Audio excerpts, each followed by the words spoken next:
Hello welcome to Sakshi cinema. Bollywood నటుడు అభిషేక్ బచ్చన్ బుధవారం ఢిల్లీ హైకోర్టును ఆశ్రయించారు.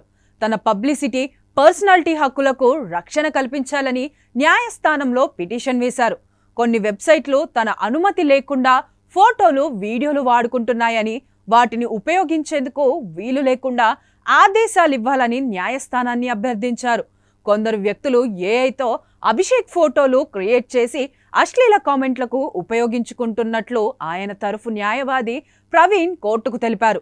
దీనికి సంబంధించిన పూర్తి ఆధారాలు కోర్టుకు సమర్పించినట్లు చెప్పారు. ఇక సోషల్ మీడియాలో వైరల్ అవుతున్న ఏఐ ఫోటోలు, వీడియోలు సెలబ్రిటీలకు తలనొప్పిగా మారాయి.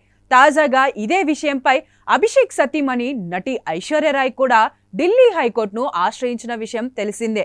అనుమతి లేకుండా తన ఫోటోలను, పేరును ఉపయోగించుకునేందుకు వీలు లేకుండా ఆదేశాలు ఇవ్వాలని ఆమె కోర్టును కోరారు. దీనిపై విచారణ జరిపిన న్యాయస్థానం సంస్థలు, వ్యక్తులు ఐశ్వర్య పేరు, ఫోటోలు ఉపయోగించుకోకుండా తాత్కాలిక ఉత్తర్వులు జారీ చేస్తామని సూచించింది. పేదవాడి పక్షాన నిలబడతాం, ప్రజా గొంతుకై నినదిస్తాం. వాయిస్ ఆఫ్ వాయిస్లెస్, తెలుగువారి మనస్సాక్షి, సాక్షి టీవీ. సాక్షి టీవీ ప్రసారాల కోసం మీ స్థానిక కేబుల్ ఆపరేటర్ని వెంటనే సంప్రదించండి.